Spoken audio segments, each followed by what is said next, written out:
Have you ever looked at your child and wondered, will they know how to survive financially when I'm no longer holding their hand? That question isn't meant to scare you, it's meant to wake us up. Because the truth is, our kids are watching everything we do with money, even when we think they aren't. And long before they learn about taxes, credit cards, or stocks, they're learning about money through the choices we make at home, how we earn it, how we treat it, and how we talk about it. This first chapter sets the tone for the entire book. Dave and Rachel, a father and daughter duo, open with a clear message: if you want your child to be financially smart, start by teaching them the value of work. Not allowance. Not entitlement. Not random handouts. But work, meaningful, consistent, age-appropriate responsibility. Dave shares how, in his own household, they never used the word allowance. Why? Because allowance implies you're entitled to money just for existing, and that's not how the real world works. Instead, their family used the word commission. And it worked like this: you work, you get paid. You don't work, you don't get paid. Even for a 6-year-old, that lesson sinks in fast. Rachel shares how this shaped her own mindset from a young age. She grew up knowing that if she wanted to buy a toy or save for something big, it was up to her. No magic ATM called Mom and Dad. She had to earn, save, and spend with intention. And because of that early structure, she entered adulthood with confidence, not confusion, when it came to money. The chapter walks parents through what this can look like in your home, no matter your child's age. If you have a young child, start small. Chores like feeding the dog, putting away toys, or wiping the table. Keep it simple and clear: when you do this job, you get paid X amount. As kids grow, so can the responsibility. Vacuuming, helping with yard work, babysitting a younger sibling. What matters most isn't the amount of money, it's the lesson that money is tied to effort. It's about character. When kids learn to work, they learn discipline. They learn cause and effect. They start to connect effort with reward, and that becomes a foundation for everything: school, jobs, saving, and even relationships.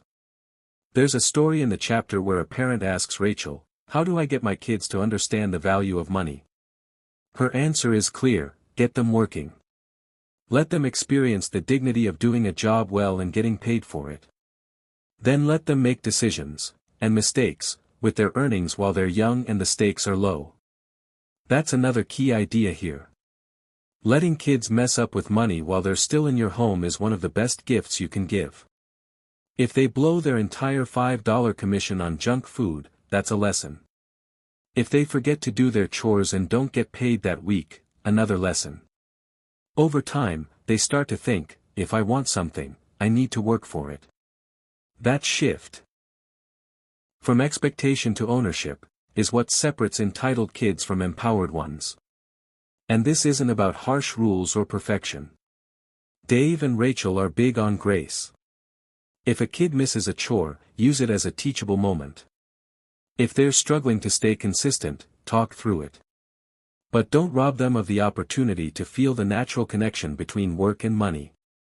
That's how real-world confidence is built, not in theory, but in practice. The chapter ends with this reminder to parents: if you want your kids to succeed with money, don't just talk about it. Let them experience it. Let them earn it. Let them own it. Because when a child learns the value of work early, even just $1 at a time, they're not just learning how to make money. They're learning how to make wise decisions, build character, and understand that their choices have power. And that's a life skill no school will ever teach better than you can at home. Do you ever feel like your child always wants more? A new toy, more screen time, something extra from the store.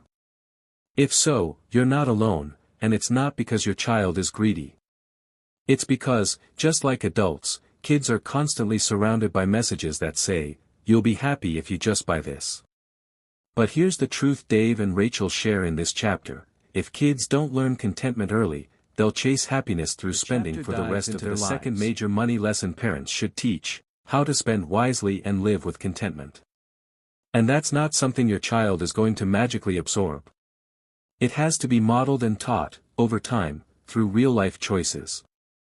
Dave starts by reminding us that it's okay for kids to spend money. In fact, they should. It's part of learning. But the real goal is to teach them how to spend intentionally, not impulsively, and to know the difference between needs and wants, delight and waste, satisfaction and entitlement.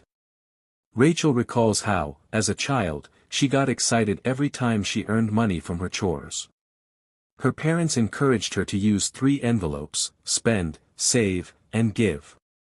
And even the spend envelope wasn't treated like free-for-all cash, it was her chance to practice making thoughtful choices. For example, if she wanted a toy, she had to decide if it was worth the price and if it would bring lasting enjoyment, or just a moment of fun. That pause, that wait and decide moment, helped shape her attitude toward money. Parents are encouraged to do the same with their kids. When they earn money, through chores or work, guide them to divide it up. Let them choose how much to save, how much to give, and yes, how much they want to spend. But always give space to think before buying. That's where contentment is built. One of the best lines in this chapter is this: "Contentment is the antidote to impulsive spending." It's so true. If kids believe more stuff equals more happiness, they'll grow up always chasing the next thing, racking up debt, struggling with budgeting, and feeling like they never have enough. But when they learn that joy comes from gratitude, not shopping, they gain power over money instead of being ruled by it. The authors also talk about marketing, how even young kids are targeted by ads online, on TV, and in stores. That's why teaching contentment must be intentional. It's okay to say no. It's okay to talk about delayed gratification. It's even okay to let your child feel disappointed sometimes. That's where growth happens. There's a great story in the chapter about a child who saved up for weeks to buy a new toy, only to regret the purchase the next day. Instead of rescuing him, the parents simply said, "That's part of learning. Next time, you'll probably think a little longer." It was a small mistake, but a big lesson. That's the beauty of controlled spending in childhood. It gives your kids a safe space to make money mistakes while the consequences are small. If they blow $10 on junk, it's a lesson. But if they never learn that lesson, one day, it might be a $10,000 mistake. Parents are also encouraged to model contentment. Kids are watching how you respond to money. Do you talk about what you don't have? Do you constantly upgrade, impulse buy, or complain about bills? Or do they see you grateful for what you already own, using money with intention, not spending habits? They absorb it more deeply than any lecture. This chapter closes with one powerful principle. Teach your child that money is a tool, not a ticket to happiness. Let them spend. But more importantly, let them think. Let them wait. Let them practice the art of enough. Because when a child learns contentment early, they grow into an adult who isn't ruled by comparison, credit cards, or cravings, but by peace, purpose, and freedom.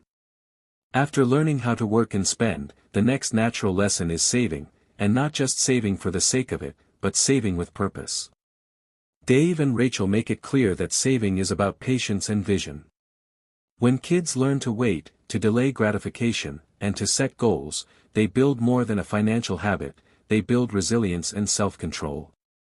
The kind of self-control that will help them resist impulsive spending, plan for emergencies, and achieve long-term dreams.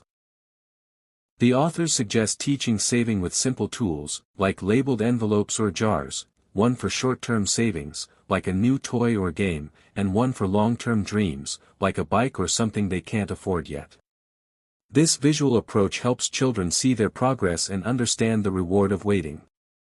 But even more importantly, saving teaches children how to say no to themselves. It's not about restriction, it's about understanding the power of choice. When they want to buy something today but decide to wait for something better tomorrow, they're building inner strength. And that discipline will follow them into every area of life, from relationships to career to budgeting as adults. Moving forward, the book dives into giving, a deeply personal and character-shaping part of financial education. Dave and Rachel are clear: giving is not just about money. It's about heart. Children who learn to give early often grow into adults who are generous, compassionate, and grounded. Giving helps kids see beyond themselves, it expands their worldview and teaches empathy in action. Even small acts of giving, like donating part of their allowance, buying a gift for someone else, or giving to a cause they care about, help kids connect money with meaning. It teaches them that wealth isn't just about accumulation, but about impact. And the best way to teach giving? Let them see you do it. Let your children watch you tithe, donate, support someone in need, or give anonymously. Talk about it with joy, not guilt. Show them that giving isn't a chore, it's a privilege. And when they get the chance, let them give from their own money, not just yours. As the book continues, it shifts into deeper territory: debt, budgeting, college planning, and contentment in a consumer-driven world. These chapters are more than financial lessons, they're parenting. The authors don't sugarcoat it. They're firm: debt is a trap. It teaches children that they can have now and pay later, which often turns into a lifelong pattern of financial stress. Instead, they recommend raising children to avoid borrowing entirely, even from you as the parent. If they want something they can't afford, the lesson is to wait or earn more. That's how you build adults who live within their means and avoid the heavy weight of credit card bills and student loans. On budgeting, the advice is simple but powerful: give your child control in small amounts. Let them manage a budget for a birthday party, grocery trip, or school fundraiser. Walk them through how to plan, allocate, and track. This hands-on experience teaches responsibility and builds confidence. Then comes planning for college, and this chapter speaks directly to the heart of every parent. Dave and Rachel encourage families to discuss college like a financial decision, not an emotional one. Instead of choosing based on prestige, choose based on affordability, scholarships, and long-term goals. And just like with chores or money, let teens take ownership of the process, whether that's applying for grants, working part-time, or choosing a school within budget. Near the end of the book, the focus returns to what matters most: character. Because in the end, this isn't just about raising money-smart kids. It's about raising wise, grateful, grounded humans. The final chapters offer reassurance: you don't have to be a financial expert. You don't have to be perfect. But if you're willing to be intentional, to have the hard conversations, and to lead by example, your kids will follow your lead. And maybe that's the most comforting truth of all. Kids don't need perfect parents. They need present parents. Parents who model work, patience, giving, and grace. Parents who are willing to let them try, fail, and learn, with money and in life. Smart Money Smart Kids ends with this clear encouragement: it's not too late. Wherever you are financially, you can start building a new legacy right now, one conversation, one chore, $1 at a time. And that legacy?